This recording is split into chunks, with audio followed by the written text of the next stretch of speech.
in mind, all of these agencies are bogus. The IRS, FBI, and I think... and then they have federal judges rule that, oh, yeah, we can have 100% of the land in Utah or wherever. No, it's pure bull. We have to start saying no to this, or they'll have us out on the back 40 pulling stuff like a mule again. Absolutely, and this actually loops around to the same thing that the Max Prince, Sheriff Mack, and the constitutional sheriffs in those counties. There's going to be also the really important pushback on that is the constitutional sheriffs. And I might add that, according to my information, and you can verify this, Sheriff Mack has had a little heart attack, and he's doing okay. Apparently, he had a stent or something, but I just wanted to put that out, and everybody keep him in your prayers. I didn't know that. We'll try to contact Sheriff Mack. I was wanting to get him on a few weeks ago. I didn't know that. Thank you, Bob. Let's go ahead and talk to John in Canada. Thanks for holding. Yeah, Alex, you there? Yes, sir. First of all, I don't want to pat you up on the back too hard because I know you get that enough, but I'm from your old stomping ground. I'm originally from Dallas, Texas. Grew up in the heart of Oak Cliff. And matter of fact, I did a lot of things for Kennedy back, even as a young kid. I'm about 20 years your elder, maybe a little bit more.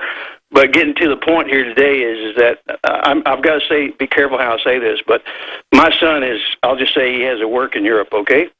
And in that work, he has a lady involved in his work, and she's from Paris, and her brother works on special forces with the Paris police force.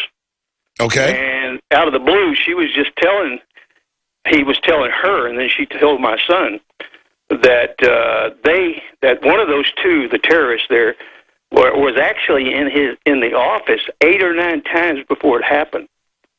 One of the terrorists, and he told her that the very day that it happened, they knew, the police, the special forces knew exactly who had done it. And I thought that was strange. Matter of fact, I thought it was strange when I saw it on the news that these guys all wearing masks, and all of a sudden, within hours, they knew who they were. I mean, that stunk of an inside job to me. But anyway, I thought that information was pretty important. And it seemed no reason for her to be lying to him. I mean, the situation, and it fits really with the whole situation and what happened there in Paris. But not just that. I mean, that's not the... Can I take a few more minutes? Sure, go ahead. It doesn't take a rocket scientist to figure out what in the world's going on with our government in the United States.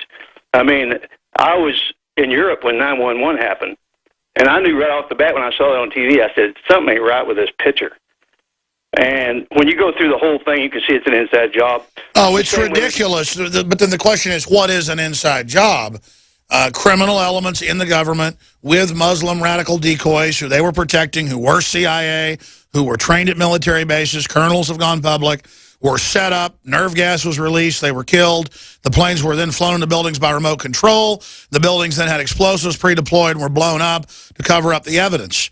And I've even interviewed people like Barry Jennings, who was the deputy head of emergency management for New York, who came on the show, talked about bombs in the building, how they blew up Building 7, and he was dead 2 weeks later. President Kennedy, I mean, like I said earlier, I grew up in the heart of Oak Cliff, and we were let out that day from school to go see Kennedy come down in downtown Dallas. We took a bus down there, myself and my brother, and we were only 3 blocks from where it happened, around the corner from the Texas Book Depository, and we actually were coming down from the building down on the street, and we heard the shots. It wasn't 3 shots. Give me a break. It sounded like a firework display.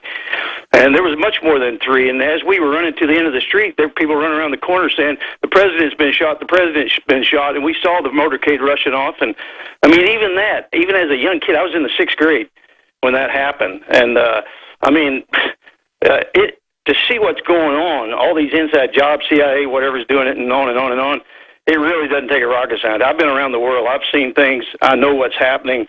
And, and I appreciate what you're doing, no doubt there. Well, brother, thank you for thanking me, but I thank you. We're all in this together. And it's compartmentalization. It's government secrecy. It's the National Security Act that's allowed all these criminal elements to take over the government. That's why they want it to be in secret. Just like a bank robber will close the blinds and lock the door and say you're closed. The government says it's closed, so that special interests can come in and take over. And now they're so bold, George Soros just struts around trying to get a civil war going to kill local cops so the feds, can come in. I mean, that's what Soros is doing, trying to get these violent protests going, and it's happening. He wants to get a race war going. He's a piece of garbage. It's funny to him.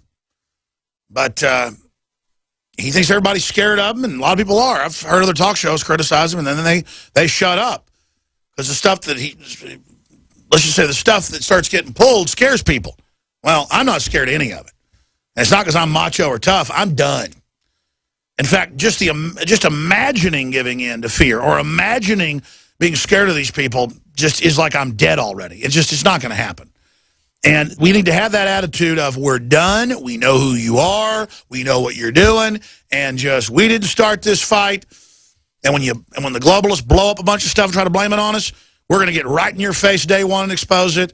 And we're not buying into your official narratives anymore. We don't believe anything you say.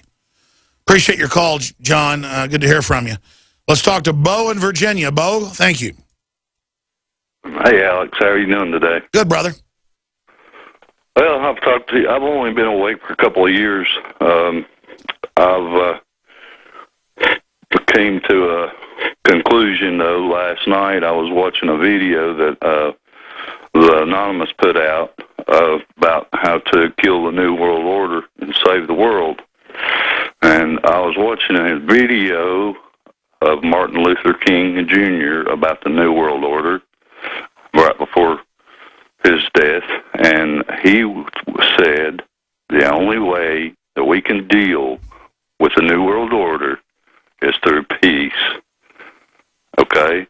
And I believe that there's enough people in this country now that has half a brain that we ought to march on Washington en masse, peacefully, and try to bring a peaceful conclusion to this mess before it blows up in our face. And well, that would be one of the answers. The problem is they've balkanized people. I appreciate your call. God bless you. On so many angles and so many fronts that they'd have provocateur groups in there immediately, or they'd find a sheriff's department, on the way there that was controlled that would attack us. It's just we're so balkanized by the criminals. That's why I like the idea of the states taking back the land, citizens taking back the cities. But you're right, peace is the answer. They want us to get violent. They want to scapegoat the police, because Lord knows there's a lot of problems with the police, but make that the whole problem when it's a very small part of it. If you actually look at where the trouble's coming from, it's globalist social engineering. It's a scientific world program. It's eco-science that the White House science czar wrote about. It's a master global social engineering plan. And knowing the plan is half the battle. People really learning how the world works. And we've come so far. 10 years ago, 15 years ago, 20 years ago. I can't believe it's been 20 years. I've been 20 full years on air now. 20 full years. And in 20 full years, we've gone from most people, probably 70% of people, listening because they thought it was entertaining and funny, 30% knowing it was true and accurate and contributing and educating me. That was part of the process. To now 75, 80%, the numbers have flipped. No, the New World Order is real, global governance. But they say, what do you do about it? They want some simple solution. Another 25, 30% that would drink cyanide if the government told them to. Jim Jones, cult members, mass Stockholm syndrome, learned helplessness, normalcy bias. Those are all our enemies. Incrementalism, people believing that they don't have power. People so overwhelmed by the world and their kids and the laundry and jobs and that they just, you know what, I just want to have a life. I don't want to hear about it. I don't care. But caring and being involved is what's animating. It's like saying, I haven't worked out in 5 years, hypothetically. That was about how it was. I didn't work out for like 5 years. Went from being in great shape to being in horrible shape. Then tried to work out and it felt terrible, quit. Getting involved politically at first is like you hadn't lifted weights or jogged in years. It doesn't feel good. But you do it just for a few months, religiously, you're going to be addicted and not able to stop. I mean, imagine what Thomas Jefferson would be doing right now, or Martin Luther King would be doing right now. He wouldn't be running around saying, club Bosnians' heads in St. Louis because they're white, or throw Molotov cocktails at the police.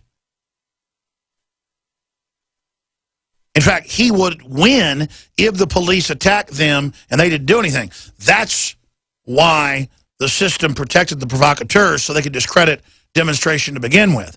And that's why Soros is funding this anti-police movement, is because if they overthrow the government, they get to put in their system of control and he wins. If they don't, it makes a more centralized government take place to respond to it, which he already controls with Obama and his people. And it's not just George Soros, but if you've got to single out one guy who just is like constantly involved in everything bad, it's him. I mean, I cannot believe what a busy bumblebee he's been. So we need to be busy telling friends and family about this radio show. That's a good place to start. Getting copies of my films, making copies of them, giving them to people, putting them on Access Television, taking our videos from YouTube, PrisonPlanet.tv, sending them to Facebook, Twitter, sending our stuff out on your Facebook and Twitter. If you've got money and you're nouveau riche or you own a business and you've done pretty well, I don't care if it's my website, start a news website, post articles to it you think are important, and put up a big billboard in your town. Or do it for Infowars.com. And Lord knows we're not perfect, but we're trying our best. Tell people about the show. Support your local AM and FM affiliates.